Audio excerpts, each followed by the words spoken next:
Alrighty, welcome back to Shut Up and Ball. I am Aaron Chow, accompanied by Mr. John Harris, as always. And we are back talking week 9 of the NFL, sharing our thoughts and reactions to the results of the games. So obviously we're going to start with the Thursday game. We mentioned it in the last podcast. We did that one, right. We did that podcast recording right after the game, or not right after, but the day after. There wasn't really much to say. Philly took care of business. The Philadelphia Eagles took care of business 29-17 over the Houston Texans. Looked shaky in the first half. There was a tie game going in the halftime, but then what we expected kind of happened. Any further notes or points you want to add in regards to this game, John? Not really. I mean, it was a not that competitive game. I was surprised that Houston kept it as close as they did. I felt like Philly would be a little more dominant. I was a little surprised at how weak Philadelphia's run defense looked. Dameon Pierce had a pretty good day. I don't know how directly that's linked to the fact that Jordan Davis got placed on IR. Obviously, a pretty key contributor. So they're kind of lacking depth on the defensive line. Might be something to watch out for. But otherwise, I mean, Philly looks pretty good. Like outside of their run defense, they did their job. Yeah, and to be honest, I think I'm pretty sure I've mentioned it before. Houston's they have some solid pieces. They just don't have any, great skill position players outside of Brandon Cooks, who's, now, he didn't play this game. Who knows if he'll play the rest of the season? Davis Mills is all right, but, not great. I think, I'm not taking too much inventory of Dameon Pierce running over them. I mean, running, kind of wild per se over the Eagles. A couple of those are just some violent missed tackles, like typical Dameon Pierce stuff. So I'm not going to fault the Eagles too much for that. But yeah, game kind of went as expected, especially in the second half. Eagles pulled away once Davis Mills, made a couple of mistakes. Eagles didn't. Kind of the baseline there. Not much to add in regards to this game for either of us. Like I said, kind of cut and dry. So that leads us to the Sunday games, starting with the LA Chargers. They beat the Atlanta Falcons 20-17. Even the Falcons basically gave this one away. If you're watching it, we'll talk about that obviously now. Before I throw it to you, John, it was one of the 3 games that ended up being 20-17. So we had 3 of those results this week. So this is the first one. What were your thoughts in regards to the Chargers pulling this one out? Well, the Chargers are just in a really weird spot because it's hard to judge them because of all the injuries they have. So, Justin Herbert has a pretty solid day. The receivers, like Josh Palmer, had a good performance, but nobody else really stood out. And so you're sitting there and you're wondering, man, maybe if they had Mike Williams and Keenan Allen, they could come out and crush this Falcons team. But these are all just the normal questions that we're going to have just due to these injuries. But the one thing we do know is the Chargers' run defense is very bad. And that did not change this week. The Falcons, they wanted to run. They got to run. Tyler Algier came out 9.9 yards per carry. Cordero Patterson comes back from injury. He gets 2 touchdowns. Caleb Huntley averaged 5 yards a carry. The Falcons were just kind of able to run all over that defense. And that's really what kept them in the game. Especially considering, the Falcons, their leading receiver was Kyle Pitts with 27 yards. Now, he was open for a 70-yard bomb that, could have been a touchdown that Mariota overthrew him on. But, outside of that, they really just didn't get much going in the pass game, which is sort of, the par for the course as of recently. But because of the Chargers' lack of weapons and all that stuff, they couldn't separate. So I don't know. I'm not taking too much stock from this game because it sort of felt like exactly what everybody thought was going to happen happened. And it's just kind of unfortunate the Falcons lost in the way they did because of the sort of reputation they've built since that Super Bowl for choking, and Taquan Graham just dropping the ball without literally anybody touching him is just such a strange way to lose. Yeah, that was I would say the low light on top, or the cherry on top for the Falcons, because I will say that they were the better team in terms of overall team performance. You mentioned, I mean, they had that opportunity with Pitts right there to, to really blow up the game. Didn't do that. Younghoe Koo did miss a field goal, which, probably would have been the equalizer here. And then, that was really the cherry on top was, right after they forced Austin Eckler fumble.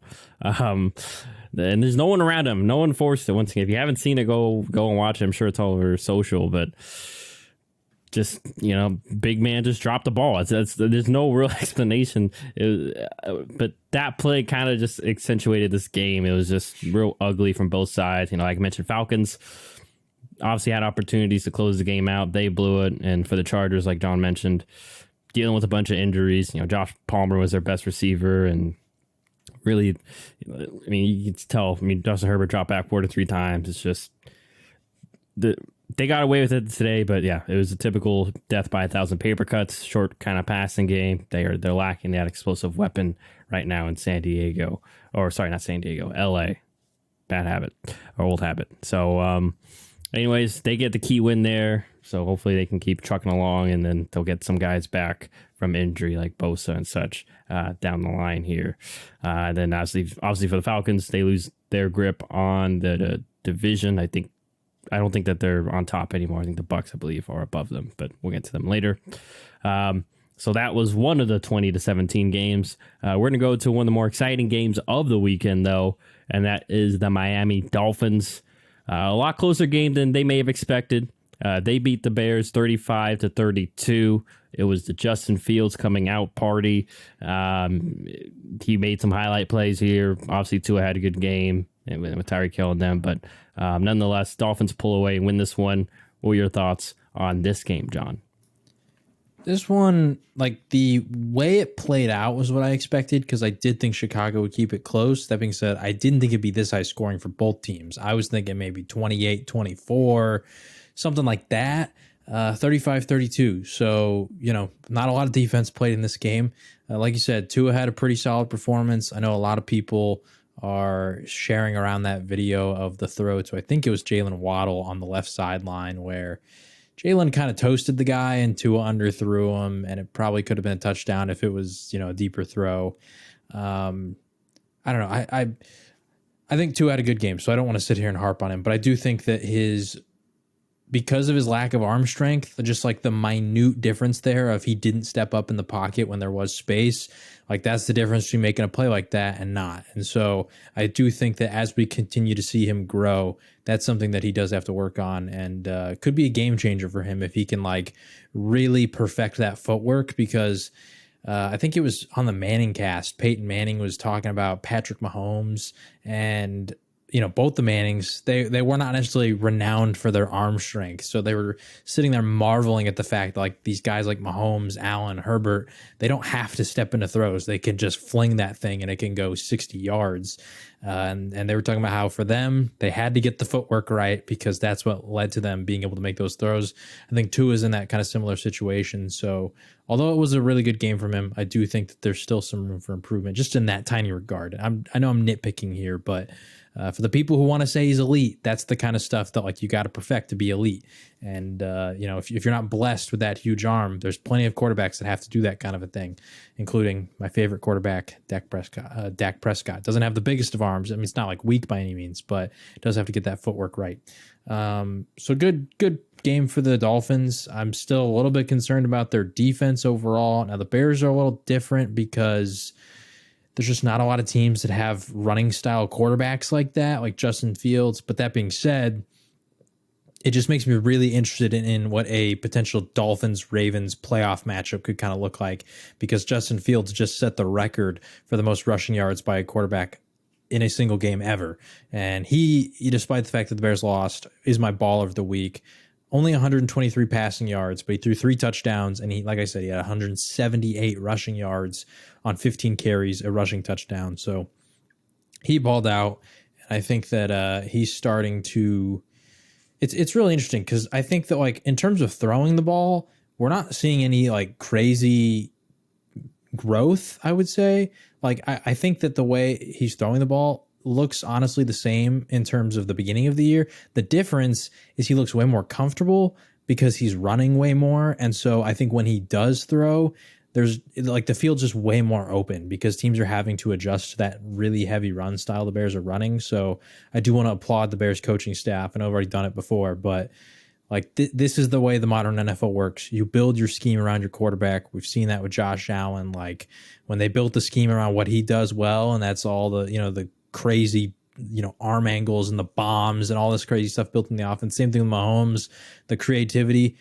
Boom, the player thrives. We're seeing that with Tua right now. You build a system around what he's good at. He's thriving, and I'm happy to see that Justin Fields getting the same thing. So, yeah, kind of a long-winded answer, but I got to watch quite a bit of this game because there was just a lot of scoring, and I was impressed with what I saw on both sides, and it was a really fun game. I'll start with, I guess, Miami offense. Obviously, they did enough, and once again, I want to reiterate, yes, obviously Tua is good. I'm just interested to see, like you mentioned, some of those underthrows. It was at Chicago, a little bit of Windy City, especially arm strength. It's going to matter come December, January, when you go up to the Buffaloes or even, New York. New York could be very real. The Jets or New England or even Arrowhead or even Baltimore. Inclement weathers will be interesting, and especially since Miami still really hasn't wowed us in the run game. I mean, granted, that's probably not their strength, but they're going to need to just once again, nitpicking here, obviously to get the win, and Jeff Wilson Jr. had a solid game. Maybe he might be their back for them, but the lack of run game may be an issue, especially, if there's a day where Tua is struggling or, especially a really bad weather day. So that's just something to keep an eye on as we get more and more into winter or closer to winter, technically in fall, or autumn, wherever you call it, wherever you're located. So just something to keep an eye on. But in regards to the Bears too, I do want to applaud Justin Fields and especially the coaching staff. You know, they lost. I think to add on what you said too, it seems like Justin been playing a little more looser, and I think this happens sometimes. I'm not sure if this coaching staff, the previous one, but especially when these mobile quarterbacks come in, like they're drilled into their heads, focus on being a pocket guy and such. And while, yes, like that is important, I think sometimes it gets drilled too much into their head, like we saw at the beginning of the season, / also, the play calling, where, Justin's maybe not as comfortable because he's like, going through the reads. He kind of wants to run. He's like, nope. Coach told me to stay in the pocket, go through my reads. And then, he's late on a read or something and, maybe hesitant to run at times. Doesn't seem that way now. Like you mentioned, it seems like he's kind of finding his groove. Yes, the passing numbers aren't wowing, but like you mentioned, the rushing numbers are going to help open that up. Remember, first 3 years, Josh Allen, that's what really got him going. He had like 3 straight games of like 100 plus rushing yards at one time.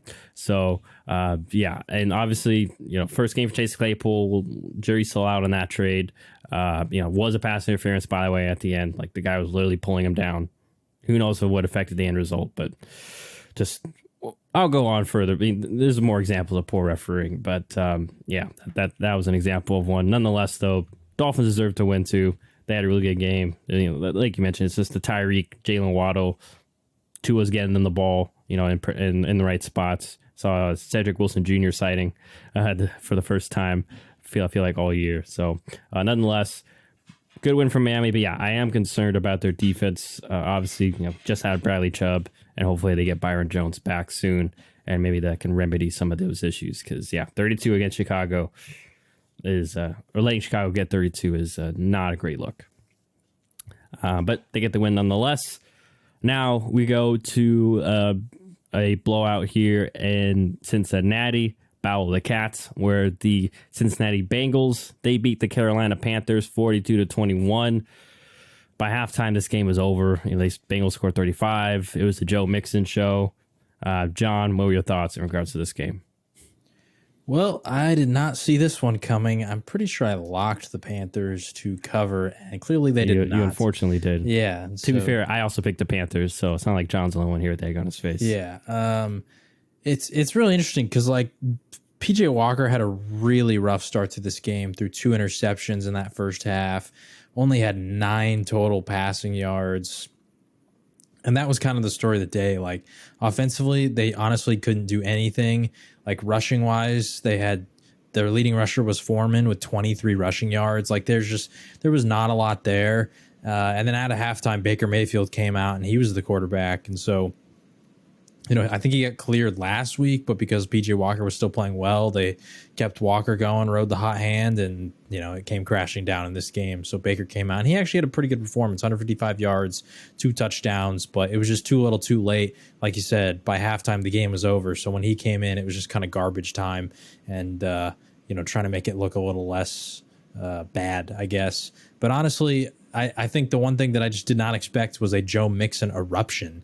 I figured that with Carolina's defense, because Jamar Chase isn't there, you can sort of stop everything underneath. You don't have to worry as much about T. Higgins and Tyler Boyd and all those guys. And none of them, in terms of receiving, really did anything crazy. Like Joe Burrow had a good game, 22 for 28, 200 yards and a touchdown. Nothing special. But Joe Mixon, 153 rushing yards, 4 rushing touchdowns, 58 receiving yards, a rushing touchdown. Like the guy, I mean, he just single-handedly destroyed him. And I don't really know what else to say. Like the Joe Mixon show. It shows you how quickly, too, I think perception can change on a player, because I was hearing a lot of comparisons to how inefficient Joe Mixon was on the whole year. Obviously, like Najee Harris, for example, has been super inefficient the whole year. And everybody's been talking about, not everybody, but some people I saw on Twitter were like, Joe Mixon's been just as inefficient, but nobody's talking about it because, they went to the Super Bowl last year, blah, blah, blah, all that kind of stuff.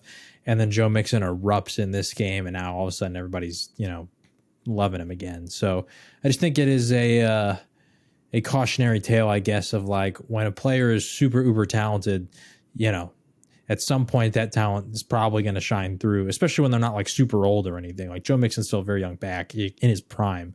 So at some point that talent's going to shine through. So yeah, good win for the Bengals. And at least for me, really, really quieted, I guess, the doubters of how this offense is going to perform without Jamar Chase. Yeah, so Joe Mixon is my offensive ball of the week. Obviously, 4 touchdowns. Hard to ignore. Just to add on what you said too, like, has Joe Mixon really had a great offensive line? Like, he came to Cincinnati right when their offensive line, back when they had Whitworth, and I think Zeitler, when they had it back when those days, right when that O line split up, and then they've had O line issues ever since. So yeah, to some of those people, like, it's kind of like with Pittsburgh, although I think Joe Mixon's better than Najee Harris just overall, but kind of similar where it's like they really don't even have any holes to run through. But obviously this game, he had some holes against the Panthers, and I know they tried to get him going at the beginning of the year. I remember he was a lot of people, maybe those people that were criticizing him, were complaining about how many touches he was getting at the beginning of the year, and it seems like Bengals kind of strayed away from that. But yeah, maybe because of the absence of Jamar Chase, they felt that they need to establish the run a little bit more. Obviously it worked out here. And yeah, for the Panthers, we'll see what happens. PJ Walker, they already named him the starter for Thursday night against the Falcons. And yeah, I really don't have any analysis for the Panthers. I mean, we know who they are. They're, if not the worst, one of the worst teams. They got some holes to fill. Obviously, quarterback probably being one of them, and offensive line and such. So yeah, it's one where I probably should have given more credit to the Cincinnati defense to shut down this offense, because like you mentioned, it was rough sledding, and so they got a few turnovers too. Offense just happened to click and capitalize off those turnovers night after the first half. So big win for the Bengals as they try to stay atop the AFC and that playoff race. And obviously Panthers, yeah, they are probably cooked at this point. But speaking of another team that may be cooked, or a couple teams really, these two, going to my game now. The Detroit Lions, they beat my Green Bay Packers 15-9. Throw it to you first before I go on. Before I go on my little soliloquy. What were your thoughts on this game, John? Honestly, I mean, listen, I came into this game saying this was the chance for the Packers to bounce back, and I'm you can see it in my positional rankings. I'm a very slow mover in terms of like my reactions to most things. It takes me a while to truly believe like, okay, they're not as good as they used to be, or they're the real deal. Like the only few positions I would say that like I would be really quick to react on would be like the running back position, because the life cycle is so quick. Same with like maybe tight end because it's just not a ton of depth. But like that, basically, with the Packers, I was very like, okay, I don't think they're a bad team. Like I'm expecting the Packers to figure it out at some point because I've seen them be good last year. Obviously, they were the best team in the NFC. Like with Aaron Rodgers, despite the lack of receivers, because to me, it was always like, okay, Devontae's amazing, but like they didn't have that great of a receiver room outside of him. So I'm like, yeah, you lose him, but maybe you rely more on the run game. I just thought at some point they would figure it out. And I think that this was probably the nail in the coffin for me. And maybe at some point they will, and I'll eat these words. But this game just kind of felt inexcusable, honestly. The Lions came out and they beat you 15-9. This is a divisional opponent that historically the Packers have dominated. And the Lions have not been very good this year. Like entering that game, they were allowing 32.1 points per game, which was by far the worst in the entire NFL. And they hadn't held any single opponent the entire year to fewer than 24 points. And then they play the Packers, and the Packers only got 9 points, and they've now lost 5 straight games, which is the first time since Aaron Rodgers has become quarterback that's happened in Green Bay. So I don't know. I think, with all the injuries that they have at receiver too, like Romeo Doubs got carted off, Rashawn Gary, I think he tore his ACL, right? It's confirmed that he tore it. Yes. So, the defense that was supposed to be so good and kind of hasn't fully lived up to that expectation. Now they're losing pieces. I think that Green Bay has kind of entered this territory where they look like they could even get a top 10 pick. And I don't know. Like this is a very crucial stretch to finish this season, because if things don't change, there's going to be a lot of question marks regarding Aaron Rodgers' future, a lot of question marks regarding the way this front office has handled the last couple of years, obviously ever since drafting Jordan Love. So I don't know. This is just, like I said, I'm normally a very slow mover, but this was the week where a couple teams, the Packers and a few other ones that we're going to talk about later, to where I've finally come around and just kind of accepted that I don't think they're going to be what I expected them to be. Well, it's about time you joined the train, John. Yeah, I guess we'll start with Rodgers. I can't. There's no excuses. Like this was just a bad game. This was a bad game. Literally, the only interception you can kind of say wasn't his fault was obviously the deflected one that went up. But still, there's the one to Bakhtiari that was just, I don't know, like, was he afraid to overthrow Bakhtiari? Because he terribly underthrew him. That was, I don't know what the thought process there. And, it was a little awkward throw, but he's Aaron Rodgers. We've seen him make awkward throws before. And once again, like, kind of, I don't want to say simple quarterback ideology, but, you're in the red zone, you can just throw it. If you overthrow it, it goes out of bounds. You live to see another day, at least get a field goal. But that was literally worst case scenario, especially since Aaron Rodgers has always been renowned as a great red zone quarterback and just taking care of the ball, especially in the red zone. I think that was the first time he ever threw like 2 picks in goal-to-goal situations too. Those are terrible opportunities. And then obviously I think I want to say it was the last interception. It was like, once again, very close. It wasn't a goal-to-go situation, but it was, he was late on that read. Like the DeGuara, I believe it was the tight end. He was open. Rodgers was late on that read. And then by the time he threw it to him, the safeties were there and they made the play.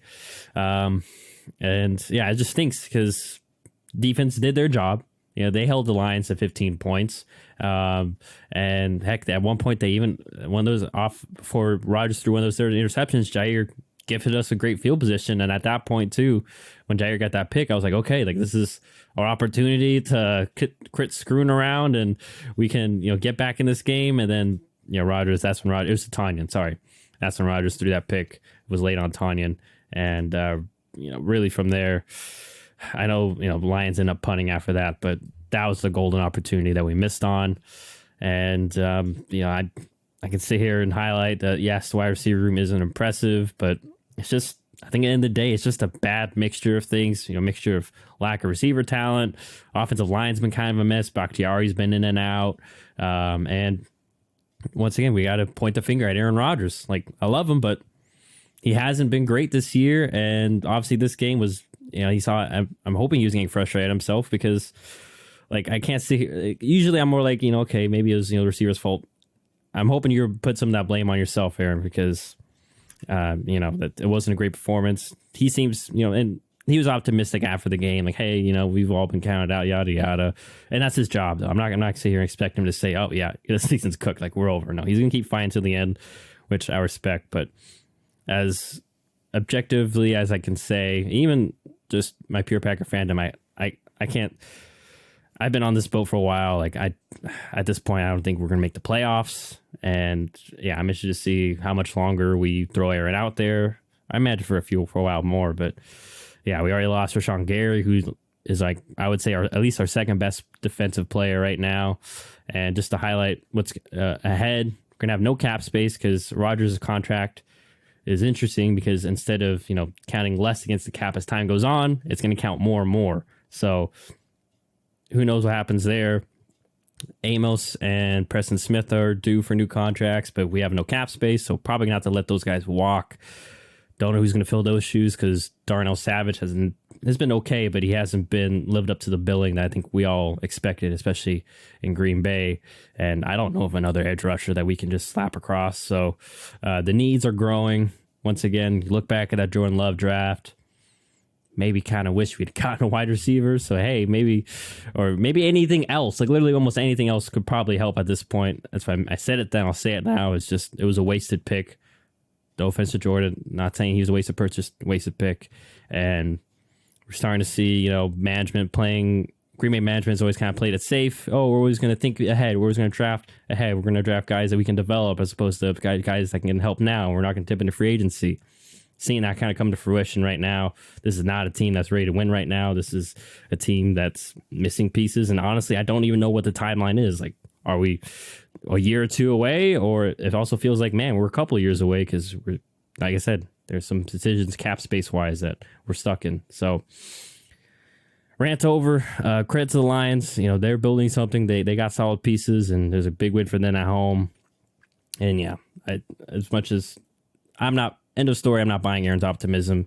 This season is over for Green Bay in terms of playoff hopes because we got another brutal stretch coming. So big win for the Lions, obviously, for Dan Campbell. Another big one there. And for Green Bay, like John kind of mentioned, if they weren't already dead, quote unquote dead or cooked to you, this is like, this should be the nail in the coffin to anyone else out there. But so that is that game. Now we go to a blowout in Foxborough where the Patriots, they took care of business 26-3 against the Indianapolis Colts. They got 9 sacks in this game, John. Just not a great day for the Colts. We'll talk more about some stuff about them after this, but what was your thoughts in regards to the game? I don't have many thoughts in terms of the Patriots. Like, they came out and they did what they were supposed to do. But once again, I've said this many times, but Bill Belichick's record against young quarterbacks, it's absurd. Like, you just really don't bet against Bill Belichick against young quarterbacks. There's been very few that have been able to overcome that. I mean, even like really notable ones like Justin Herbert, the guy's jersey who I'm wearing, he threw 4 picks the first time he played Bill Belichick. So expecting Sam Ehlinger, who, in my opinion, already wasn't a starting caliber quarterback, wasn't even like one of those young guys who like Malik Willis, who has like a ton of upside and potential that maybe if you throw him out there, you can kind of see glimpses of it. Like, Sam Ehlinger was a 6th round draft pick for a reason. And this is not to like destroy him, because honestly, I don't think he's to blame at all. But my point is, putting him out there and his second career start is against the New England Patriots. You don't have Jonathan Taylor. Your defense, they did okay, but like, I don't know. I don't know what the Colts expected. And so, yeah, they got destroyed. Yeah. It's been kind of wild how this offensive line has just, I don't know, just digressed so quickly. I don't even know. Like, it seems like no one knows what the issue is, and we're all just like, yeah, it just stinks. No one really, like, I haven't seen anyone really point out what's been the difference. Because, yeah, 9 sacks is tough. And that's what Sam Ehlinger, who's like, I hear people say, oh, they should, some people still saying they should throw Matt Ryan out there who's dealing with an injury. But I'm like, especially if Sam Ehlinger got sacked 9 times, I'm not sure if Matt Ryan would have done much, would probably, do you want Matt Ryan taking all that damage, especially if, they do end up, moving on from him after this year or something? I don't know. But, yeah, not much to say Colts wise. They just got outplayed, outcoached. They got a punt blocked, missed a field goal. It was just not their day basically at all. And yeah, I mean, this is typical New England. They're going to make sure they beat up on the teams they should win. And this was a good little confidence builder, definitely for Mac Jones. Not the most impressive day, but didn't throw an interception, didn't have any major mistakes, just had a solid game. So a good one to build on. And I'm sure they're on to next week already. But obviously in regards to the Colts, I forget, it was after this game, right? It was when because it was yesterday. So Monday, day after this game, Frank Reich was fired, or they said parted ways, but basically fired. And then it was like last night, basically, it was announced that Jeff Saturday, a former center for the Colts, and I think it was for the Packers for like a year, and obviously ESPN analyst, no college or NFL coaching experience. He did coach high school. He's like 3-6, is what I heard people say. He was a consultant to the Colts. Nonetheless, he's hired as the head coach, at least interim head coach going forward. Jim Irsay said they're hoping for more than just 8 weeks out of him. What were your thoughts in regards to Frank Reich being let go and then this hiring? Well, honestly, I'm not a Colts fan. So just if you are a Colts fan, I know that we've had a couple different Colts videos kind of like as our most popular videos. So a lot of Colts fans will probably potentially see this one. But honestly, as a Cowboys fan, who I'm not a Chargers fan, by the way, just wearing the jersey. I'm a Cowboys fan. But as a Cowboys fan who has an owner that is Jerry Jones, I can tell when the owner is the issue. And honestly, I think Jim Irsay is the problem, because I think that Frank Reich is a great offensive coach. That being said, I do think it needed to happen because things were just not working out there. But I don't really blame him. I mean, could he have done better? Yes. Like some of the losses, especially to Jacksonville, were just kind of inexcusable. Week 17 last year, that's on coaching. Like they had all the talent. That's on coaching. So I understand him being fired just because it wasn't working there. But I do think he's a really good coach. I don't think this is like the Matt Rule situation where he was completely inept, because Frank Reich had a winning record there. The guy was a Super Bowl winning offensive coordinator, and a lot of people gave him a lot of credit to what happened in Philadelphia with the way their offense went, and even like Carson Wentz last year. Statistically, he had a very solid year. Now he didn't show up in big moments, but how much of that is a Carson Wentz issue versus Frank Reich issue when he had one of his best seasons of his career, yet he was being blamed? I just think that Irsay is a very impulsive owner. I think that he is blaming a lot of very individuals. I think he's blaming a lot of individual people like Carson Wentz and recently Matt Ryan and now Frank Reich, when really I just think that there is an issue right now with the entire organization. I think Chris Ballard needs to go because this is the highest paid offensive line and they're not performing. And I don't know. I've like that falls on the GM to me. If you gave this offensive line all this money, and yeah, they were elite in the past, but now all of a sudden they just suck. Like, I mean, that falls probably the offensive line coach and all that kind of stuff too. But like the GM's the one who gave him all the money. I think back to when Jerry Jones gave Jalen Smith a fat contract, and then the guy fell off pretty hard. Maybe they weren't as good as people thought that they were going to be, based on one elite year. I don't know. I think that there's a lot of scapegoats being thrown around in Indianapolis, and I think that the issues start way higher up than those people that are being blamed. And so I just think that there needs to be a reset. And I think that, unfortunately for Colts fans, you might have to join me and Cowboys fans in our misery as we kind of wait for the ownership to eventually maybe change, because, I think that Jim Irsay is probably the root of the problem personally. That being said, on the Jeff Saturday hiring, I'm not really a fan of it. I think it's very obvious that they are trying to tank. Like this, I texted you guys in one of our group chats and I said that this is the first time in my entire life, I've seen it in the NBA, plenty. It's very obvious when teams are trying to tank. This is the only time in the NFL, to my memory, that I can say a team is blatantly trying to tank. Like they are trying to get a top pick. And why do I think they're doing that? Because ever since they drafted Andrew Luck with a high pick, they drafted Peyton Manning with a high pick, they were kind of spoiled on the quarterbacks they had for over a decade in that spot. And then Andrew Luck retires, and they haven't been able to recover since. And Jim Irsay is going to blame it all on the quarterback. So he wants a tank to get a really high draft pick so that he can get a quarterback. But like I said, the offensive line has issues. Jonathan Taylor can't stay healthy right now. The receivers are good, but there's no guys out there that are like, and maybe it could be, I don't know, maybe those guys can eventually grow and develop and become those elite level guys, but I don't feel like they have an elite receiver. I don't know. I think there's a lot more issues than just the quarterback, just the head coach. And I think that if they really want to fix things, they got to have a lot more changes. Also, I think the Jeff Saturday hiring, outside of like the competitiveness and trying to win, I think it's just really bad optics because there's already been a lot of controversy around the NFL and the hiring of minority coaches and this random dude, and I'm not blaming Jeff Saturday for this by any means. And once again, I truly think this is just because they're trying to tank, but this, guy who, like you said, he has no professional or college head coaching at all experience, coordinator, nothing, offensive line coach, nothing, no experience. He was a high school coach 2 years ago. He went 3-6, 3-7, whatever it was in his last year. So they weren't even a good high school team. And all of a sudden he's an NFL head coach. I know he's one of the best centers of all time. I know that, but being a coach is very different than being a player.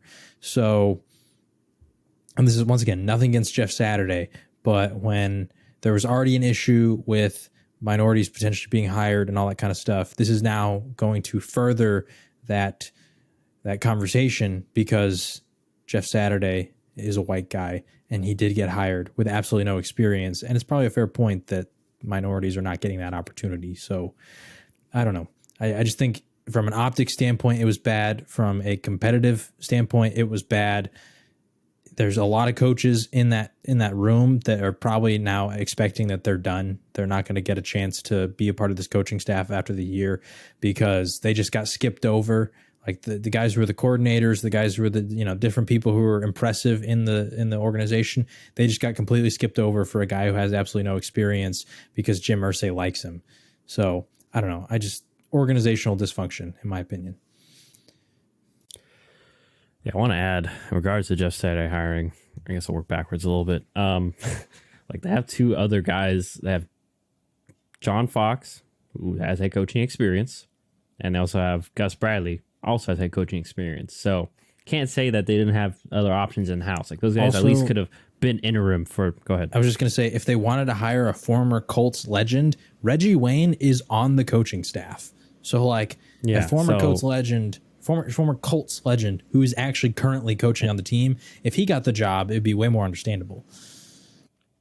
Yeah, and just weird timing too. Like didn't I don't think they've had their bye, so I don't know. Like you could have waited or tried, just given this coaching staff more time. It's just mind boggling to begin with.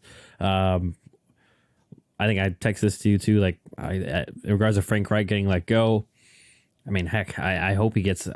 He deserves another offensive coordinator job somewhere, at least an offensive coordinator. Maybe not head coach. He may be one of those guys that maybe head coaching is just. But even then, he had a winning record. So like, yes, maybe. And that's another thing too. Like, and I'm not really gonna say fire. Chris Ballard should have been like. I'm not gonna plant my flag there, but I understand you saying that because there have been some hits and misses, especially free agency with the quarterbacks. Now, granted, let me start with the Andrew Luck retiring. That was just no one predicted that. That was kind of out of the blue, and it stunk because it was like right when they got him a solid core around him, especially offensive line wise. Yeah, I think the Carson Wentz thing is interesting because we saw him. He was pretty solid this year in Washington. And then, they made the move for Matt Ryan. That didn't work out. And, yeah, I'm curious because I'm with you. I think that was obviously an Irsay move to get him out of there. Yes, the Jacksonville game was a very disappointment to end the season. You win, you're in. They didn't do that. But, yeah, I think to call him what'd you say? I think reactive, basically – impulsive, just not great ownership. Impulsive, excuse me. Yeah, that was very impulsive, and I think we're seeing him again right here, like you said, impulsive move here. Just a short-term solution. We'll see how Jeff Saturday goes. I'm with you. Like obviously it seems like a very good guy, very nice guy, very knowledgeable. Obviously, was a all pro center for a while, played with Peyton Manning. So I do think he knows a thing or two, but it's also important that you have coaching experience because, like you said, it's a little different field, especially, college and NFL, especially nowadays. It's probably different from when Jeff played. So I'm curious to see how he'll connect with, those guys. But yeah, I don't have much else to add because I'm pretty much with you on this. Like it was just weird, the timing and the whole Jeff Saturday thing. Like I said, there's two other guys who have literal head coaching in the NFL experience on your staff. Heck, Gus Bradley stunk it up in Jacksonville. That's what I'm saying. Like if they wanted to lose, like just bring up just Gus Bradley, say he's the interim, and then probably suck the rest of the year, and then you let go, and then you really start. Or while he's there, you start, or being interim, you can still start your head coaching search for the next guy. And then, I didn't even know the Reggie Wayne thing. So there you go. That's even more proof. Like, hey, here's a Colts legend who literally, like you said, has been with the coaching staff, not just a consultant. So he's definitely in the room more, been here more involved. And it just seems like, and once again, if I can't blame Jeff Saturday for taking the job, because if Jim Irsay for some reason called either one of us up and offered us millions of dollars to coach in the NFL, I would probably be like, well, Jim, sure, yeah. I mean, if you really want me to. I mean, granted, we'd probably fail, but dang, we'd have a couple million in the bank account. Anyways. I will say on that, though, because obviously for us, we would do it. But for Jeff Saturday, if he actually ever has future aspirations of being a head coach. Yeah, and he probably does. And this kind of hurts his, if he does bad, this could hurt that track record, right? Like if he started as an O-line coach, then a coordinator, then if he followed the normal thing, then sure. But when you kind of skip to the front of the line and you don't do very good, this could set him back pretty far. So I also kind of hope it works out for him, just because if this is what he wants to do long term, I guess it'd be a cool story. I don't know. I don't know, but regardless of my mind, I'm pretty sure he can fall back to ESPN if it fails. So he'll get a job. Still pay him pretty penny. Come back, Jeff, because they've done it with other guys before too. So anyways, we'll see what happens with Indianapolis going forward. We had how can they fix the offensive line, and we'll see if Chris Ballard will still be there too, because maybe they're waiting till maybe more the end of the season, although that one really makes sense too, because you'd want to get a new GM sooner so they can start evaluating draft prospects and free agents and stuff that they want sooner than later. But anyways, that's the Colts situation, so we'll see how it pans out for Jeff Saturday going forward. Luckily, he already named an offensive play caller too, because no one on that staff had experience calling plays in the NFL. So just another sprinkle on top of that interesting situation. But anyways, so New England gets the win. Let's move on to a couple of their division rivals, you want to call them. And that is the Bills and the Jets. The Jets pull off the upset at home. Once again, 20-17, our second 2017 here. John, how do you feel about the Jets pulling off the upset against the Buffalo Bills here? This was surprising, honestly. I did not see this coming. The Jets, they played a good game. It's interesting because they didn't do anything crazy offensively. Zach Wilson, only 150 passing yards and a touchdown. The run game, Michael Carter, he had a really good game, 12 carries, 76 yards, and a touchdown. James Robinson also added 50 yards rushing. So, they had a good offensive game, but, if you showed me these stats before the game, I'd be like, oh, Buffalo crushed them. So it was really the defense. The Jets' defense is really what came out. And I got to say, Josh Allen, as much as I love him, and I do think that he's the best quarterback in the NFL, it's back-to-back weeks with some pretty inexcusable interceptions. Against the Packers, it didn't come back to bite him in the butt because they still had a pretty sizable lead when he did it. In this one, it did, because the Jets' defense is playing very well. The Jets were not turning the ball over. They were playing safe offensively. They played to win the game in a close, tight battle, and Josh Allen just really didn't do him any favors. So he's got to clean that up. He knows that. After the game, they asked him why they lost, and he said, well, it's pretty hard to win when your quarterback sucks. And so I think that, he's taking accountability for it. And so it's going to be something to watch out for, because I do think that he's going to bounce back at some point. That being said, for the Bills, still the nightmare of the fact that they just don't have a run game. The run game is Josh Allen. Outside of Josh Allen, the rest of their running backs all got I think it was 48 total yards. Actually, no, not even running backs. Isaiah McKenzie got 9 of those. So it's 39 total yards between Devin Singletary and James Cook.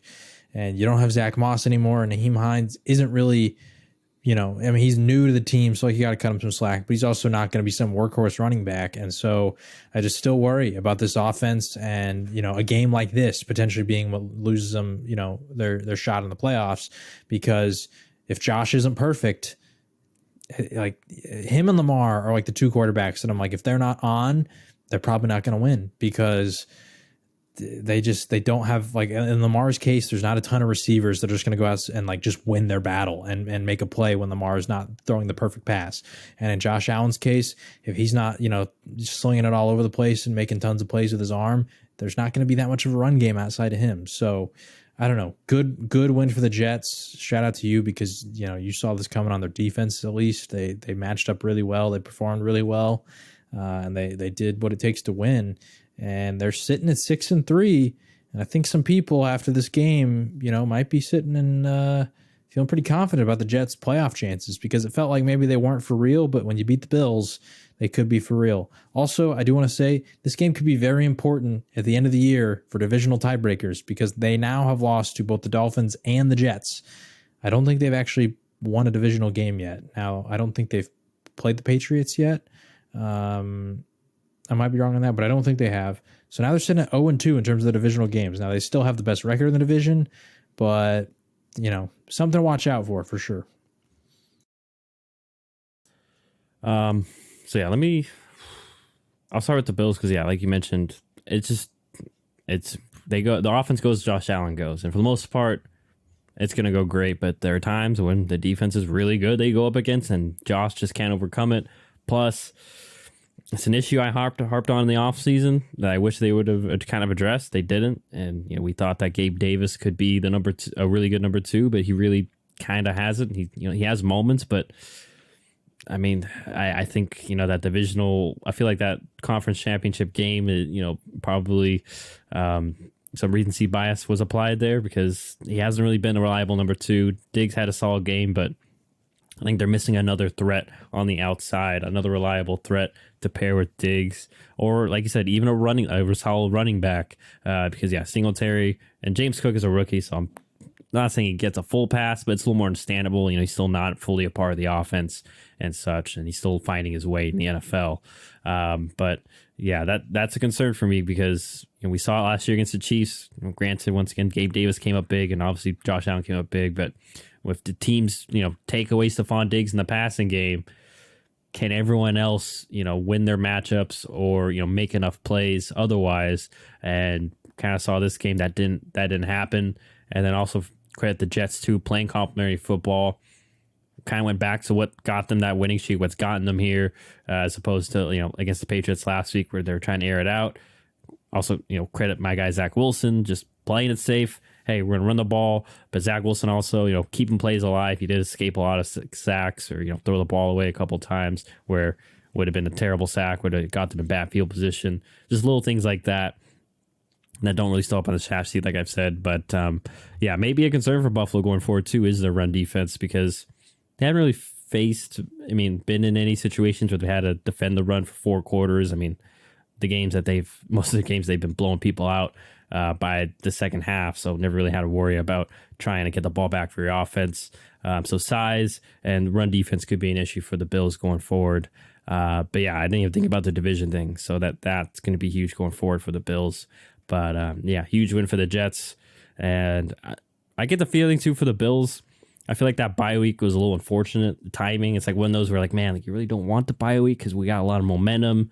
And then you get the bye week, and as we're seeing kind of now, the offense isn't really in full swing. Kind of lost their mojo a little bit along that bye week. So we'll see if the Bills can recapture that. Obviously, the Jets kind of have as this AFC East will be interesting for sure.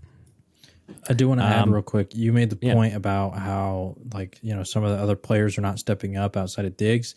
Dawson Knox got paid to be a top tier tight end, and he really hasn't been. Like, he's been okay, but like, he's been worse than he was last year, and he got a big contract. And so, like, at least for Gabe Davis, he's still on a rookie deal.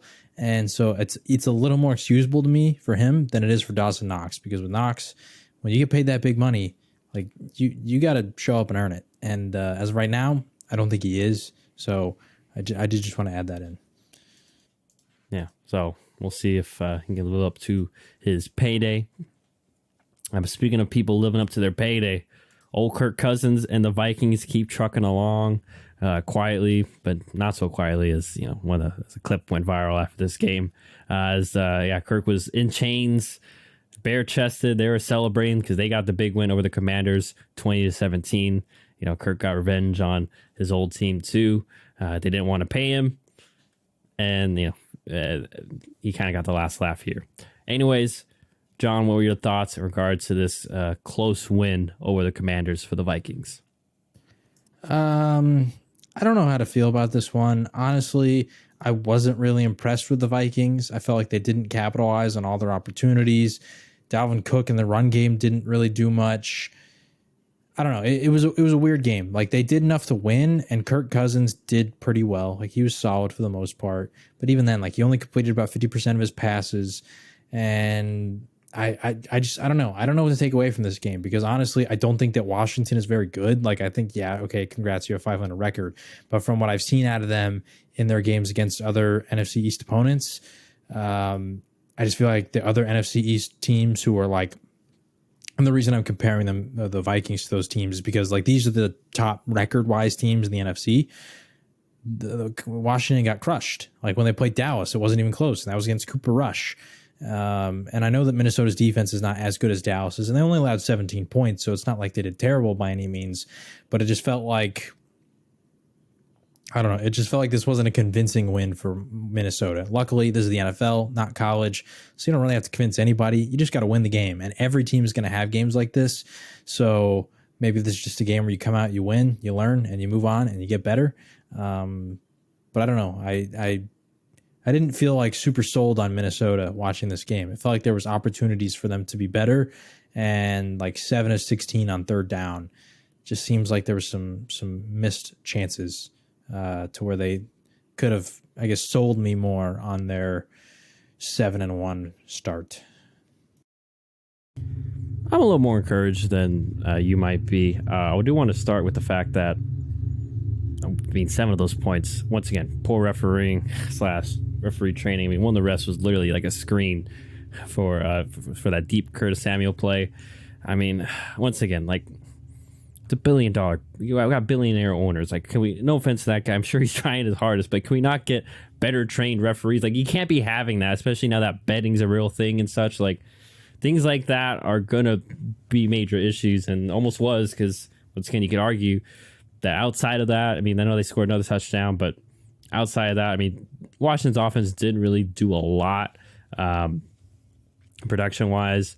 And yeah, it was a very ugly game from both sides. But I do want to give Minnesota credit, because this did feel like a game where, this is classic Minnesota, where they're going to blow a game to the Commanders and we'll come back to earth. But Kirk Cousins had opportunities late, made them, and especially like you mentioned with no run game too, because there's been an issue whenever you stop the run previous years. The passing game wasn't good enough to carry them. Obviously today it was, and they've had a couple examples of that this year.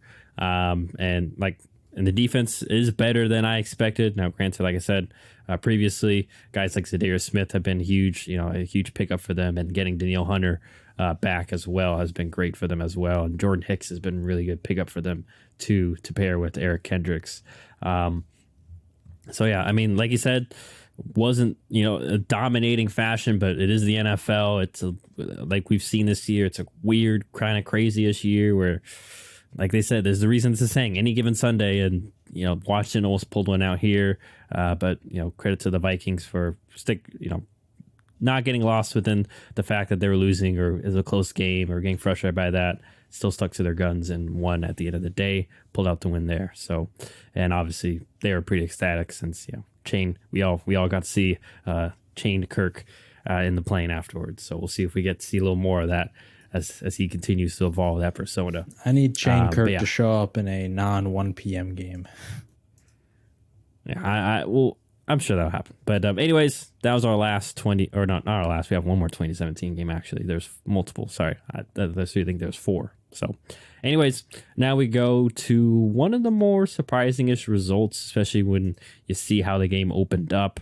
And that is the Jacksonville Jaguars. They beat the Las Vegas Raiders 27-20. It was looking like it was going to be a Raiders blowout as they jumped out to a pretty good lead to start the game. If I remember correctly, I think it was 14 or was it 20s or 17-0. I'm sorry, I'm trying to find out. 17. But nonetheless, it was 17-0 at one point, and then the Jaguars came storming back and won this one. So, John, what were your thoughts in regards to the Jags finally getting over the hump because they've kind of been on a losing streak? Great win for the Jaguars, staying resilient, made the comeback, didn't panic by any means when they went down early, continued to rely on Travis Etienne, and he's rewarding that patience. And so good result for the Jags. Also, Trevor Lawrence, really good game. I saw someone make this comparison, and I don't want to curse Trevor Lawrence by any means, but they were saying that Trevor's starting to look like Kirk Cousins in terms of those 1 p.m. games where nobody's watching. He balls out, and the primetime games doesn't really do too hot. So I don't know, something to watch out for moving forward. I don't think that's fair because he balled out like at Clemson. They play like a night like almost every freaking week. So that's not really. Yeah, I know. It really wasn't accurate. Like totally. As opposed to Kirk Cousins, who also played at Michigan State, where they weren't getting any primetime games either. So I feel like the argument's less. Michigan State was a lot better back then when he was there. Or at noon. But anyway, it's just something to watch moving forward. Maybe, I don't know how many primetime games Jacksonville's actually had. Like the only one I could think of off the top of my head is that London game. And so I guess if that's the only sample size we have, then yeah. But we'll see anyway. So good one for the Jags. For the Raiders, really disappointed. This is one of those teams where, like I said about the Packers, I've kind of come around. The Raiders are a bad team. They're not very good. They don't do a ton of things well. It seems like, Josh Jacobs and Devontae Adams, if they don't carry, they lose. And even if they do carry, they have a lot of times where they're still going to lose, like this one, where Devontae goes off 10 catches, like 130-something yards, multiple touchdowns. They still lost. And this is the third time this year that they have blown a 17-plus point lead. They did it against the Chiefs, and I can't remember who they did it against earlier in the year, but multiple times this year. Was it the Cardinals? I feel like it was the Cardinals. I think it was the Cardinals. Yeah, pretty sure it was the Cardinals. They were like 20-3, I think. Maybe it was 20-0. It was bad though. Anyway, like was the Cardinals? Not the Cardinals. Well, they blew a lead in that one. Oh, it was. Okay, yeah. 20-0. They're up 20. Yeah. So I saw this thing. NFL and CBS tweeted this out. In terms of 17-point blown leads by the Raiders in franchise history, from 1960 to 2021, they only did that 5 times in their entire existence. Assuming they started in 1960. I actually don't know when the Raiders began. But since 1960, only 5 times. The first 8 games of this year, they did it 3 times. So Josh McDaniels, you got to be better. Like I think that we're kind of seeing that like McDaniels is coming out and whatever they're scripting to start the game is working really well, but he's not adjusting well in the second half. Like they have to be better. In the second half of those 3 games where they blew those 17-point leads, 0 points, I think, against the Cardinals, 9 points against the Chiefs, and now 0 points against the Jaguars. Like they're just not performing at a halftime. And so whatever they're doing during those halftime, moments, you got to fix it, Josh. Like that's on you. That's on Derek Carr because he didn't execute super well in the second half. There were some passes that he missed. There was a play, I think, on their last drive where there was a guy streaking wide open down the left sideline that it could have been a touchdown, and he missed it, just threw it down to the flat on the right side. Didn't feel like the offensive line was really crumbling in that moment either, so it seems like he had enough time to move over and look that way. But I'd have to go watch and see if maybe he started his read over there and looked it off. I'm not sure, but just everybody's got to execute. Even Devontae Adams, he had a couple drops in this game that were not very good. I don't know. It just seems like this Raiders team just can't get everything going at the exact same time. Like it's like if Devontae's killing it, Jacobs doesn't really show up. Waller's dealing with injuries. Renfro's dealing with injuries and hasn't been super great. They can start off really well, but they can't close. I don't know. Just everything seems to be going wrong for this Raiders team, and that's why I've just kind of come to the point that I'm just kind of accepting until they prove me wrong. The Raiders are just a bad team. Yeah, I think a little bit too is lack of talent. I think we saw Jonathan Abrams wave today. I think we're kind of some people are already calling for Josh McDaniels' head. I think that's still a little too preemptive. I mean, the guy still really hasn't been able to get a bunch of his pieces in. I mean, they made the trade for Devontae Adams, but that's really it. And like you mentioned, Waller's been out, and that's a lot where their money's going to. And Hunter Renfrow too is supposed to be a solid piece. I thought he would be better too. I was really high on Renfrow coming into the year. Granted, he was dealing with concussion for a good portion, but even though he's been back a couple of weeks, and I thought he'd be a lot more of the Edelman type role, not because he's white, but because he plays a slot. He's a very good route runner and shifty. That hasn't been the case. So, yeah, I wonder if maybe they're still kind of getting the meat and potatoes. Their staples of their offense still haven't really been nailed down. Just some of their concepts, and like you mentioned, maybe they're just doing really well. Like you said, they're nailing the game plan specific stuff. The stuff that they're drawing up specifically to counter the defense. But then, like you said, once they run out of tricks, it's like, oh, okay, well now we just got to hang on.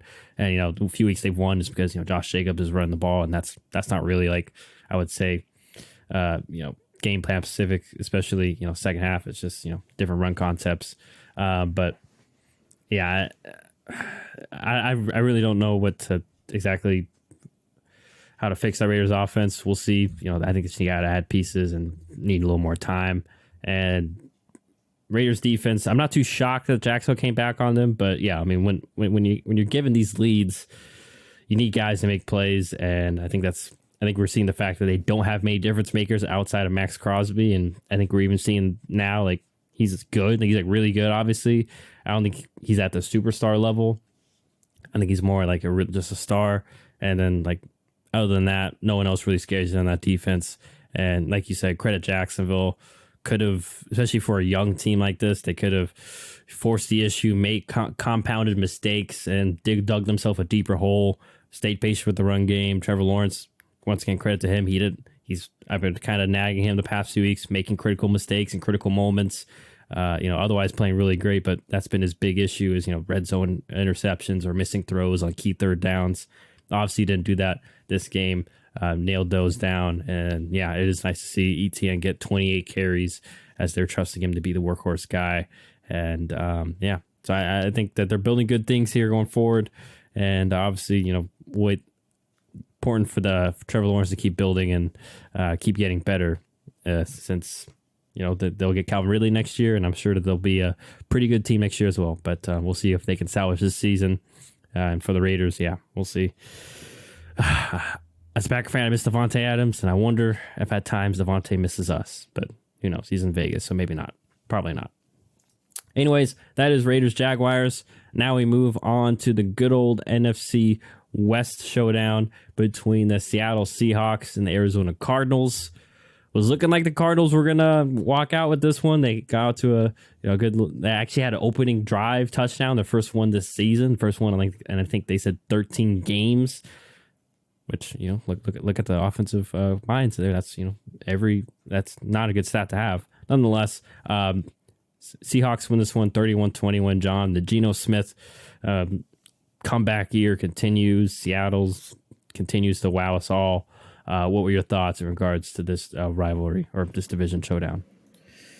Seattle's still doing it, man. Like they're just figuring ways to win. When they played Arizona last time, it was through their defense. This time it's through their offense, putting up 31 points. So, yeah, as the weeks go on, I think they're more and more for real. It's going to be really interesting to see how this playoff race goes between them and the 49ers, because I think most people would say the 49ers are the better team, but man, Seattle just keeps doing it. They just keep winning. And it's got me really interested in when they match up later in the year, because I don't know. I mean, like, I'm not still fully sold. Like, I had a friend ask me today, like, is Seattle a Super Bowl contender? And I'm like, no, okay, calm down.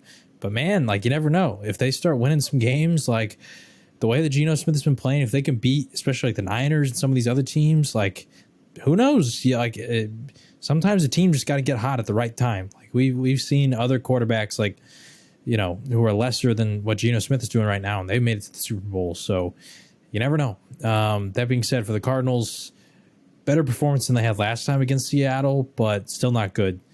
Kyler Murray couldn't top over 200 passing yards despite throwing 35 times. And sort of like Josh Allen, didn't really get much contribution in the run game. Interestingly enough, though, James Conner had 45 yards rushing, but it was only on 7 carries. So it seems like maybe they could have ran the ball more. I don't know. Rondale Moore had a good game. Ertz had a good game. Hopkins almost had a really good game, but Robbie Anderson, I saw a lot of memes that people saying that he was playing against Hopkins in fantasy because he had like a I think it was a holding on the opposite side of the field or false start or something like that. That was a penalty that called back a Hopkins touchdown. And I don't think they scored a touchdown on that drive. I'm pretty sure they like settled for a field goal after that. So just didn't execute. And, that comes back to Cliff Kingsbury. There's more Kyler tantrums on the sideline. This time he's yelling at Hopkins. I don't know. This in-season Hard Knocks is going to be really interesting. Yeah, it will be. I mean, I'm not going to harp on the Cardinals' offensive struggles because we've done that a million times. Hashtag fire Cliff. Anyways, obviously, like John mentioned, lack of run game, lack of production in the pass game. And like we said, the stat that they hadn't had an opening drive touchdown in 13 straight games says a lot, because the great offensive, not even the great, just viable offensive NFL minds, they always, especially the opening drive, they always say they have a script, and that's the best way to catch, to just best time to score, because the defense still is trying to figure out what you're going to do. And you can attack them and come out with different ways. And the fact that they hadn't gotten that, I know it's like some people are going to say it's not a big deal. It is a big deal, because that's, once again, prime time to get an easy 7 points.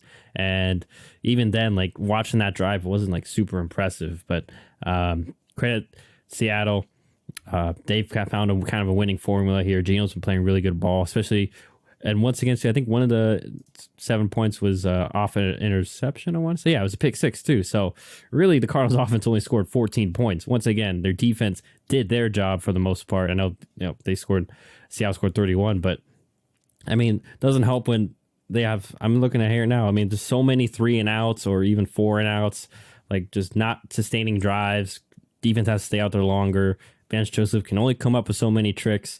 And, Seattle very patient with the run game. Obviously, Kenneth Walker's been balling out too. And, they're finding different ways to win, but it may not always be the prettiest. Oh, this game was, pretty good by them.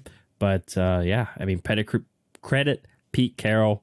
He was out here saying it wasn't a rebuilding year, and I think pretty much everyone, especially us, or especially me, were like, no, Pete, sorry, you can't fool us. It is a rebuilding year, but not looking that way, as they're 6-3. Geno Smith's playing some great ball with another chance here, so we'll see if they can ride this momentum.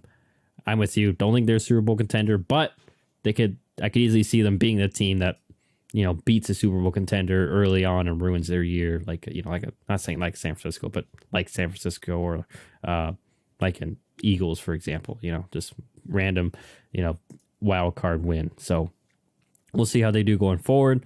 But speaking of those two of Super Bowl favorites, going to the two that were probably, I think they're the last Super Bowl winners here. And that is the Bucs playing the Rams. Bucs pull out a win here. 16-13 was not the prettiest offensive performance from either team. I think the Bucs didn't have a play that went 20 plus yards before that last drive by Tom Brady and them, and then they did, and they got the touchdown and to win the game. What were your thoughts in regards to the Bucs pulling off this comeback win that they so desperately needed against the Rams? I don't have many thoughts, honestly. This game was pretty gross. Like, good stuff for Tom Brady. I guess this sort of quiets all the people who said he was washed. If you watched any of the Bucs games, like, the guy's arm strength is fine. He's making fine decisions. Like, they just weren't playing very well. He wasn't playing perfect, but it didn't look by any means that Tom Brady was ever like washed.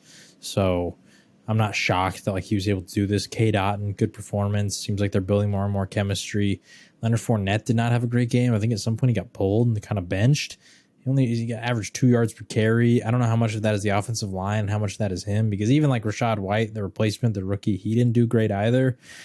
But he did better than Leonard. I don't know. It's just interesting thing to watch moving forward, because they just, this game was just a struggle, really. Like, outside of Cooper Kupp, nobody had a good performance. This was not a great game. I guess outside of that last drive for Tom Brady. So good for the Buccaneers for figuring out when it matters, because the rest of the entire game, it was pretty gross. Yeah, I don't have much else to add. Even that Kupp play is kind of like great route by Kupp, but that was really all the Rams got momentum-wise and play-wise, because even you take that away, Allen Robinson was your next best receiver with 3, and then after that's like Malcolm Brown, who's in his 7th year and been, with multiple teams. He was I think it's safe to say, I'm not going to say that their playoff chances are out. I think they have a better chance than the Packers probably just because they have a lot more stars still. But yeah, I think the Rams are slowly entering that kind of field where you may have to start counting them out of the playoffs. Definitely counting them out of the big picture, Super Bowl favorites. And for the Bucs, though, getting a win they desperately need to get back on the division, and if they can get healthier. Once again, I'm not sure the timeline. I know it was initially that Jensen could come back late November-ish to get him back, and maybe it gets the run game going. We've seen Fournette get going, late in the season too. Although, like you mentioned, maybe it's Rachaad White that gets going this time. And Otton, good for him, very good game for him too. So maybe he can be their tight end going forward. And then as Godwin gets a little bit healthier, and Evans still pretty solid as the team starts kind of getting back into form, getting healthier, they could make a late season run, kind of like they did that first year they won the Super Bowl. So, big win for the Bucs as they gain hold of their division. For the Rams, look as they fall further down the pit into the NFC West. But now we go to the last 20-17 game of the week, and that was the Sunday nighter between the Kansas City Chiefs. Oh, I'm sorry. Vita Vea was my ball of the week. I completely almost dismissed that. Once again, it was a very uneventful game, but he took advantage, wreaked havoc, had 2 sacks, but did a lot more. He was destroying that pocket for Matthew Stafford and bothering him a lot. So sorry before I move on. So now move on to the Kansas City Chiefs. They beat the Tennessee Titans 20-17. Granted, was led by Malik Willis. But yeah, was looking like it was going to be a Titans runaway game since Derrick Henry had a great first half. Chiefs made adjustments. John, what were your thoughts in regards to this result? Good, resilient win for the Chiefs. Man, shout out to the Titans coaching staff. I know we've done it many times in the past, but you come into this game in Arrowhead against one of the best teams in the entire NFL with a rookie backup quarterback who is not ready to be a starter. Like, everyone has sort of acknowledged that before the year. A lot of talent, but he's a project. He's very raw. He throws for 80 yards in this game, only completes 5 passes, and you only lost by 3 in overtime. And, if you win the coin flip, maybe you win. I'm impressed. Like, I know that, like, you don't want to sit here and talk about moral victories, but, like, for a team that started the year in a way that I truly thought like they could be pretty crap, they've really proved me wrong. They've turned it around big time. And despite the fact that they lost this one, it was incredibly competitive. And I think that just bodes well for, their potential playoff chances. Obviously, it's still going to be an uphill battle, but you got to think, okay, if they have Ryan Tannehill in this game, they probably win.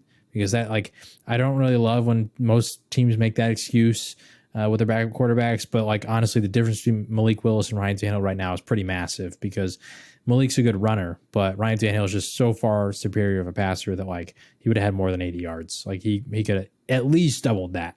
So, yeah, great game for the Titans to stay in this. Shout out to their defense and Derrick Henry.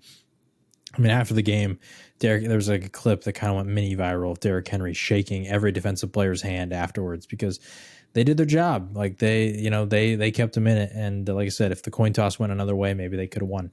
For the Chiefs, like I said, good, resilient win. I thought it was funny that Travis Kelce, like, while raging, threw his helmet off and they didn't throw a flag on him. I hate to bring it back to that DJ Moore thing a little while ago, but I don't know. I thought this was one of those games where it felt like, okay, the home crowd kind of influencing the refs, because there's quite a few Travis Kelce plays, and I love Travis Kelce, where he's kind of got away with some stuff, throwing the helmet off. That one questionable call where he, like, kind of destroyed the guy in the end zone and they called defensive holding, I think, where it felt like he was sort of ripping the dude. It was on the 2-point conversion attempt, and they got to redo it, and Mahomes obviously goes in for it. I thought that was a penalty on Kelce. But, it is what it is. A good one for the Chiefs regardless. But that being said, Mahomes having to throw 68 times, I don't think is a very sustainable way for them to win. I do respect the fact that they didn't just try to force the run game, because all 3 of their running backs, despite, very few run attempts, all averaged less than 1.5 yards per carry. So clearly it was not working. That being said, once again, him having to throw 70 times is not a sustainable way to play football. Yeah, and I think credit to Titans too, because they have given Chiefs issues before, and they're built to and they're also just built to stop the Chiefs. They have a very deep cornerback room. Got Christian Fulton back this week. Roger McCreary in the second round. He's been really good for them. And we know they have a bunch of guys behind them too. And pretty big front four as well. Like I said, they didn't let Chiefs run the ball, made them one dimensional. And I saw Chris Sims made a good point. Probably the first time they really missed Tyreek Hill because they needed some guys to win a lot of one-on-one matchups, and it was very tough to do so. Mahomes, there's a lot of Mahomes just putting the ball in the right spot for those guys, making some tough throws. He was under duress all night too. He got sacked 4 times and was pressured a lot more. And in regards to Tennessee, I mean, on top of Tannehill, like I don't mean to pour salt in the wound, but AJ Brown tweeted out after this game because they didn't get a single reception to a wide receiver, and I think he's still probably out gaining all their wide receivers combined. Like, man, I've seen people too. Like, there's the clip of in the draft room after they trade him. It obviously looks like Vrabel's upset that they did. So I wonder if this might be friction down the road between Vrabel and their GM, because I'm assuming the GM was the one that stepped in and said, no, like we're not paying him the money. We're going to get rid of him. Because it's one of those things where you watch these games like, man, like if they had AJ Brown, especially come playoff time, I would be more confident that the Titans could be a Super Bowl contender, because we've seen what AJ Brown can do with Ryan Tannehill and Derrick Henry. Great to see him kind of have a game like this again, but just not saying that they can't beat the Chiefs in the playoffs, but in regards to like making a Super Bowl run, that's where like you would love to have an AJ. I feel like an AJ Brown would make me more confident in a Tennessee Super Bowl run. But nonetheless, great job by the coaching staff, although they fell short. And for the Chiefs, got the ugly win. Sometimes you just got to get those wins and move on, especially at home. So big win for the Chiefs. They win 20-17 on Sunday night. And then now we head to the Monday nighter, which wasn't as close as the Ravens beat the New Orleans Saints 27-13. Once again, Lamar Jackson, he got his 100th career passing touchdown. And really, Ravens jumped out this game, never looked back. What were your thoughts in regards to this Monday night game, John? This is one of the few Monday night games I actually did not watch. I was busy during the game, but from what I saw, Lamar Jackson, like I said about Josh Allen earlier in the episode, he's the guy, because you look at this box score and there was not a single receiver that had over 2 catches. There was not a single receiver that had over 25 yards. And they won this game. They put up 27 points. And it's because Lamar, he did his thing. Kenyon Drake had a good game, but even then he wasn't like super efficient. And but Lamar, 133 passing yards, a touchdown, also ran for 82 yards. Like he was the offense. He made things happen. And this is also without Mark Andrews, without Rashad Bateman, Deshaun Jackson, who they just signed. He got hurt at some point. This was Lamar and all the young guys, and they managed to make it work. Even like Devin Duvernay, who's like a veteran at this point, despite the fact he's only been in the league like 2 years, I think. Only 1 catch, 5 yards. So like he didn't really have that big of an impact, and they still won the game. No Gus Edwards, no J.K. Dobbins, still won the game. So shout out to Lamar and the Ravens. Their defense showed up too, big time. Got a couple sacks. Justin Houston, my defensive baller of the week, 2.5 sacks. Also got an interception. Like he was pretty big time in this. So yeah, I don't know. The Ravens is a very good win. I think we'll talk about it in a little bit. But definitely I think could be a potential player in this Odell Beckham, free agent signing. And I think they should be. If they're not, they're really doing Lamar a disservice, because they just need more weapons out there. And for the Saints, I don't have a ton to say outside of, man, they are going to really regret trading up and giving up their first-round draft pick from this year, because unfortunately, and I'll eat my L on this one, I did not think there would be that big of a drop-off post Sean Payton, just because in terms of the talent they had, there's clearly quite big of a drop-off. Yeah, it definitely seems like they're missing his just offensive pedigree, his mind, it's just some of the little nuances and just his offensive mind, basically. Because, outside of even Olave, they really didn't have a great game. Even that Johnson touchdown, like, really, it just felt like the Ravens were just like, it's 27-6. Like, we'll let him run. He can run in. We don't feel like chasing him down and pushing him out of bounds at that point. credit I just don't want to give credit to the Saints off defense, because, like you said, they didn't let Lamar and them completely pop off. And Lamar still had a great game. So that's just when you tip your hat to Lamar if you're the defense. And then New Orleans offense, like you already alluded to, a struggle. I mean, Andy Dalton. There's a reason he's still a kind of a backup. Like, hey, he's probably one of the best or better backups in the league, but not a difference maker. Obviously, that interception was huge because it was fresh off a kickoff and basically iced the game at that point because then the Ravens punched in a touchdown and it was game over from there. But yeah, I'm curious to see if they'll switch back to Jameis Winston because remember they did say Jameis is healthy, but they're going with Andy. So maybe might be time to switch that back. And it's just especially odd too. Once again, I should watch this game a little more close or a second time, but especially seeing how well Kamara did in the receiving game last week. Only 3 receptions, 32 yards. Thought he'd get more work. Same with Taysom Hill. Like they only, he had 1 carry, had 1 pass, and was thrown 2 once. I don't know, just because Olave, Kamara, and Taysom Hill are really your only difference makers on offense. And once again, I feel like that's where probably a Sean Payton would have had some just plays or ways to get them the ball creatively in space and give them opportunities to make plays. Those playmakers, but obviously they don't have them anymore.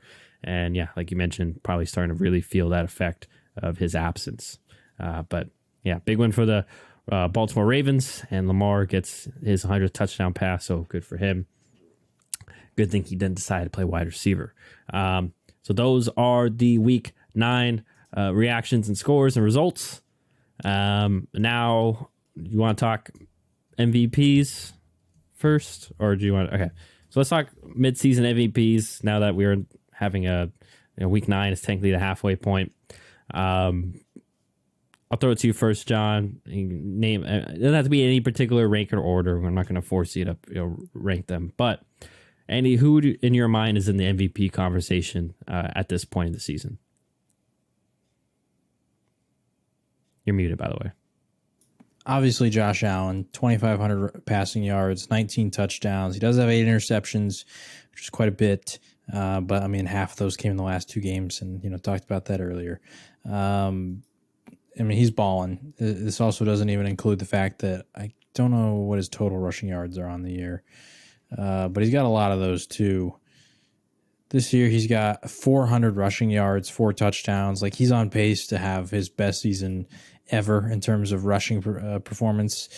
So like the guy's just straight carrying.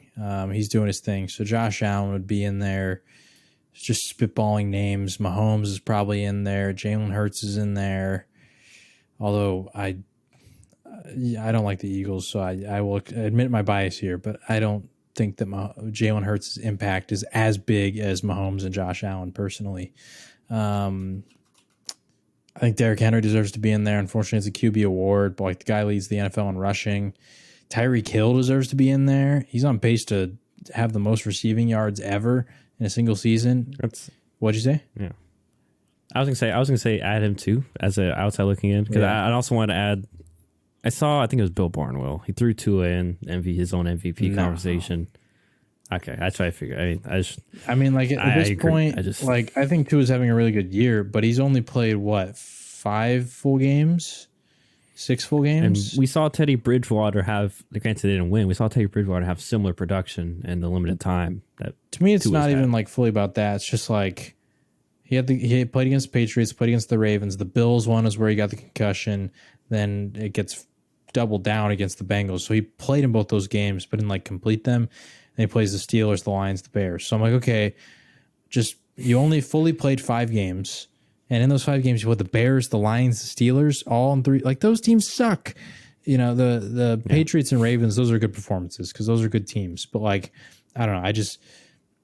Mid-season MVP, if I've already named 3 something quarterbacks, I think everybody else falls to the wayside. I don't think he's been better than any of those 3 guys yet. But maybe as he plays more games, then he can earn himself into that conversation. And that's not to say he hasn't played well, because he has played very well. 2,000 yards, 15 touchdowns, 3 interceptions. But once again, I need to see more before I could put him in the conversation with those other 3. Yeah, I want to preface mine by saying that too, especially those guys, for me. So my MVP's consideration would be obviously Mahomes, Allen, I think Lamar. Those would be my big 3 because like you already said, especially with really all those guys, like they're the offense. The offense goes as they literally goes as they go, and they're expected to carry the load every single week, make plays, not just like the plays that they're really given, but make plays off schedule, and especially explosive plays off schedule. I think Lamar needs a little bit more attention too, because he's seventh in rushing in the league, by the way, and he's a quarterback. And that's a pretty big feat. And he's been passing the ball pretty well for all the people that have, kind of tried to knock him down, saying, oh, he's not a great passer. Well, he's doing a pretty good job passing wise this year. And that's without really a true number one target. I mean, so far, if you, for the completion percentage people, 60% plus, which is pretty good, 1,700 yards, which is, I think already on pace to beat his, to surpass his career high, his career high. I already said that. Touchdowns, okay, he has 16, but cut down the interceptions. Last year, he only played 12 games, had 13 interceptions. This year, he's at 9, has 6, so taking care of the ball more.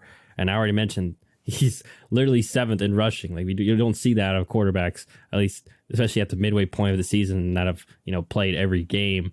And then Josh Allen. Oh, we talked about him too. Kind of similar boat. He is their best runner. And, the passing game is all mainly on him making incredible throws. Same with Mahomes. I love that he threw Tyreek Hill in there because, I think Tyreek deserves a lot of, some love, especially since he's already over at that, or 11, not only 1,000, but 1,100 yards receiving and still has 8 more games to go. Also, it's not even like that. I think I put him in there too because it's not just with Tua. So you can't just say, oh, it's just because Tua's like a good quarterback. Yeah. He got 160 receiving yards against the Bengals, and over half of that came once Teddy came into the game. So like he's balled out with other quarterbacks to 177 receiving yards against the Vikings. Once again with Teddy Bridgewater in the game. So like he's going crazy. Yeah, he's doing a lot, and he's probably going to rewrite some record books. So, and obviously you threw in Derrick Henry. You basically took the main bunch, and I'm with you there. I don't really have anyone to add. I know there's going to be some Seattle fans say, Geno Smith. I love Geno. Probably come back player of the year, even though he didn't have an injury. But I wouldn't throw Geno in MVP conversation either. It just seems like those big three, which will probably be who will probably headline our quarterback rankings in the offseason. But who knows? We'll see how the rest of the season pans out. So kind of a consensus between John and myself, Lamar, Josh Allen, Patrick Mahomes, and then, throw in a couple of other guys, Derrick Henry and Tyreek, in that MVP conversation. Did you want to talk OBJ or you want to end it here? Yeah, let's talk about Odell real quick because the rumor is that he's going to be cleared this week and he could potentially sign with a team. So I just kind of want to get your quick thoughts on who do you think he signs with? The rumored teams are the Bills, the Rams, the Cowboys. I've seen the Chiefs get included in there, the Giants, the Vikings. Basically all the teams that kind of have the best records in the league, and then the Rams because that's who we played with last year. So who... Just like gut check, who do you think he would sign with? So I'm going to say, I think it's probably I would say the favorites would probably be the Chargers. If I had to put money on it, or best fits, Chargers, Bills, and Ravens. I don't think the Chiefs, they just traded for Kadarius Toney. And I don't, there's a lot of mouths to feed in that receiving room. I don't think he goes back to New York. I just don't see a reunion there. I don't think he goes to Minnesota. Like, sorry, Vikings fan. Minnesota's not a sexy location, and they already have Thielen and Justin Jefferson. They'll trade for Hawkinson.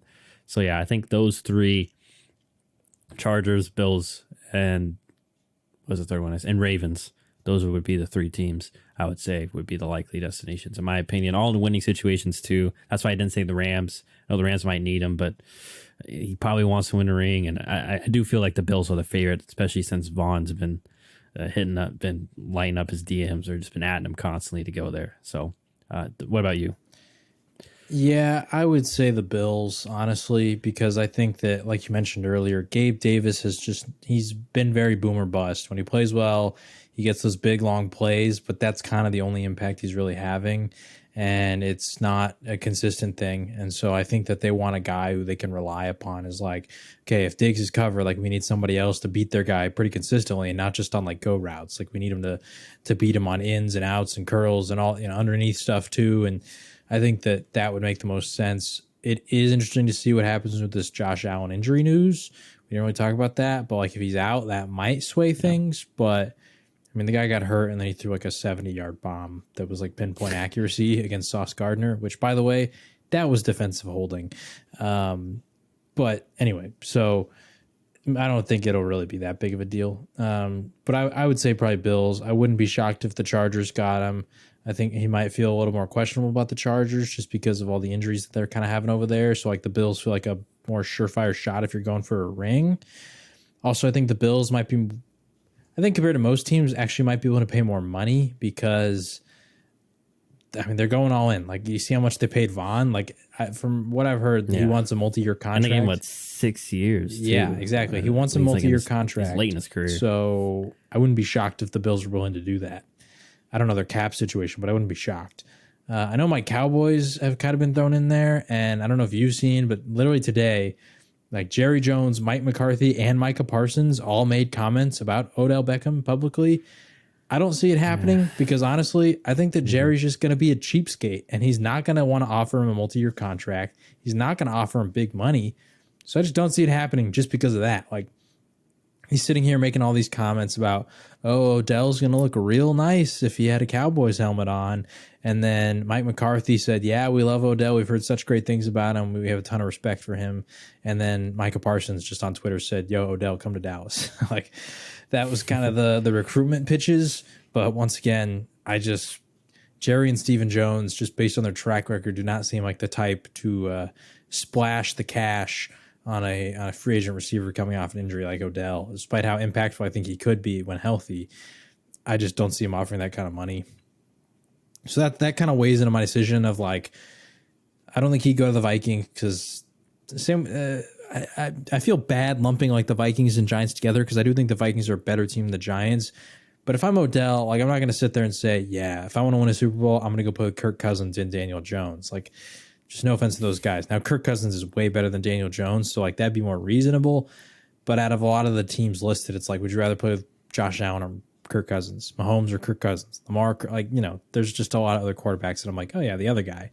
So I don't know. And then, like I said, I think the money thing is going to be a thing that comes into play. And if there's one team that I could see that's willing to pay it, based on what the Bills have done so far, they seem like they're all in. So I think that's probably who I expect him to go to. Yeah. So I know someone say Tennessee, but once again, you have to factor in Odell. He loves himself the big cities and such. So I don't foresee Odell saying, "Yeah, I'm gonna spend some time in Tennessee and hang out there." Yeah. Also, same thing about the quarterback. Like, I don't think he's gonna sit there and say, "If I want to win a Super Bowl, I'm gonna go play with Ryan Tannehill." I don't see it. Yeah. So. All right, so we'll see what happens, but yeah, I'm with you. I think to add Dallas, you have Michael Gallup still. You have solid receiver depth. So I don't think it's really needed to either, and Odell might also see that too. Because once again, Odell's probably also wanting to use this opportunity to get another contract. Because he probably only has, with his injury history, he might only have this might be his last chance to play for an extended, a big, not big, but like a multi-year contract going forward. In terms of fit, I think the bigger concern for Odell is if he wants to put up stats. I think Dallas is going to run the ball a lot more than some of these teams. Like, they've shown that they're going to continue to do that. But I actually do think they need a receiver. A lot of Cowboys fans have been asking for them to get a receiver because they haven't had a single receiver go for over 100 yards this season. Yeah, Gallup is back, but he doesn't look as spry as he used to. Maybe he's just got to take a little bit more time to recover from it, but he's still making good catches, but he's not like as explosive in terms of his speed. And CeeDee's great, and I expect him to be balling. But like outside of that, they don't really have a ton of depth. James Washington's still hurt. Jalen Tolbert really hasn't done much. Noah Brown just got hurt. So I don't know. I think in terms of fit, it would make sense. But like I said, the other stuff I think rules him kind of out from it. And I do think, though, if he did go there, he would ball out because, like you said, Gallup and CeeDee are there. I think both him and CeeDee can play outside and the slot, and they can kind of like swap those roles interchangeably. So I do think he could perform well. But like I said, if you want like volume and more money, Buffalo just seems like the place. Yeah. Alrighty. So that is what we have for Odell. So we'll see if he even picks a place by this week. He might take his time. He did so last year. So anyways, that will wrap it up for this podcast. We'll be back later in the week to share our week 10 picks against the spread. Got a great Thursday nighter lined up, so we'll start with that. And I'm just saying that jokingly. It's Atlanta, Carolina, so have fun with that. We'll have fun picking that. But otherwise, as per usual, feel free to like, comment, subscribe. Our YouTube is Shut Up and Ball. We are inching towards 1,000 subscribers there, and obviously we're on all podcast streaming platforms. And we also have an Instagram at Shut Up and Ball Pod is our handle there, and our Twitter and TikTok are at Shut Up and Ball. Otherwise, that will be all for Don and myself. We'll see y'all later. Adios.